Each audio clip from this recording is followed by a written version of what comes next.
Welcome, one and all. This is the ancient journey. On today's journey, the Chicago Tylenol murders. But before we get started, don't forget, if you enjoy our content, hit that like button, share the video, and subscribe. Now let's get started. Imagine it. It's a terrifying game of Russian roulette. Your medicine cabinet, full of vitamins and painkillers, maybe some old antibiotics. I'll let you take any one of the pills there, but I warn you, one of them is poisoned. This may sound far-fetched, but it actually happened. In 1982, young Mary Kellerman wakes up with a terrible headache. She takes 2 painkillers, extra-strength Tylenol, and is dead soon after. Adam Janis, a 27-year-old postal worker, dies later in the day after ingesting Tylenol. His brother Stanley and sister-in-law Teresa also die after taking Tylenol from the same bottle. Over the next several days, Mary McFarland, Paula Prince, and Mary Reiner all die in similar incidents, all after consuming Tylenol painkillers. All 7 victims live in the Chicago area, and all had consumed Tylenol before their deaths. Tests are quickly carried out on the painkillers each victim had taken. Authorities discovered that they had been tainted with potassium cyanide, a lethal compound. Potassium cyanide is an inhibitor of cellular respiration, meaning oxygen cannot be transported to tissues or organs in the body. The symptoms begin minutes after ingestion, when the victim loses consciousness and brain death follows. Death is caused by a lack of oxygen to the brain.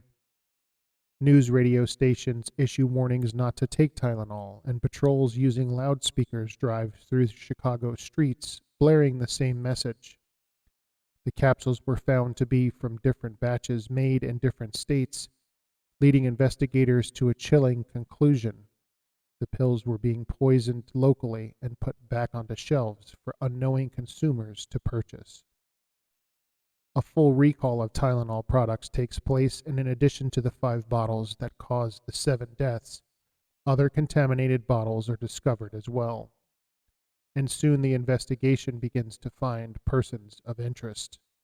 Roger Arnold, a 48-year-old dock worker, is overheard talking about the murders at a local bar. Police question him and find several connections to the murders. Arnold worked at a jewel warehouse with victim Mary Reiner's father. Mary Reiner purchased her Tylenol from a store across the street from a psychiatric ward where Arnold's wife was. Arnold has some how-to crime books and a sparse collection of glass beakers used for chemistry, but he refuses to take a polygraph and ends up having a nervous breakdown from all the media attention. He eventually murders a man named John Stanisha, who Arnold mistook for bar owner Mary Sinclair, the man who alerted police to Arnold's conversations at the bar. But the second person of interest turns out to be very interesting indeed. A photocopy of a handwritten letter is mailed to Johnson & Johnson, the manufacturer of Tylenol. The letter reads, Johnson & Johnson, parent of McNeil Laboratories. Gentlemen, as you can see, it is easy to place cyanide, both potassium and sodium, into capsules sitting on stored shelves. And since the cyanide is inside the gelatin, it is easy to get buyers to swallow the bitter pill. Another beauty is that cyanide operates quickly. It takes so very little, and there will be no time to take countermeasures. If you don't mind the publicity of these little capsules, then do nothing. So far, I've spent less than $50, and it takes me less than 10 minutes per bottle. If you want to stop the killing, then wire $1 million to bank account number 8449597 at Continental Illinois Bank, Chicago, Illinois. Don't attempt to involve the FBI or local Chicago authorities with this letter. A couple of phone calls by me will undo anything you can possibly do. Police obtain a fingerprint from the letter and find the fingerprint belongs to James Lewis. The bank account Lewis lists in the letter doesn't even belong to him. The account belongs to a man Lewis believes stiffed his wife out of money he owed her. But Lewis does have a dark past, including chasing his mother with an axe and being committed to a mental hospital after taking a painkiller overdose. Lewis had also been charged, but acquitted, for the murder of a man named Raymond West, and shortly after had attempted to start up a business involving pill-making machines. Lewis had also been suspected of identity fraud and faking credit card applications.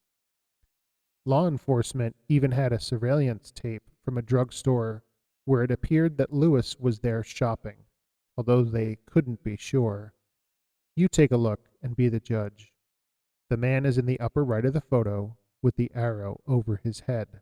And by the way, the woman in the center of the photo with the arrow over her head is Paula Prince, who was there that day buying poisoned Tylenol. Lewis is convicted of extortion and sentenced to 20 years in prison.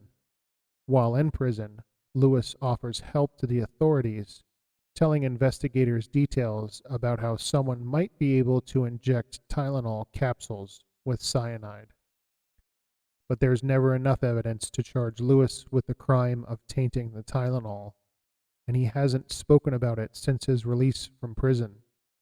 He had his home searched again by the FBI in 2009, but there was never any comment made about what they were looking for or what they found. Hundreds of copycat attacks involving over-the-counter medications took place immediately after the Chicago murders. 3 more deaths occurred in 1986, but to this day, it's unknown who committed the Chicago Tylenol murders. Thanks for watching, and thanks for sharing the journey.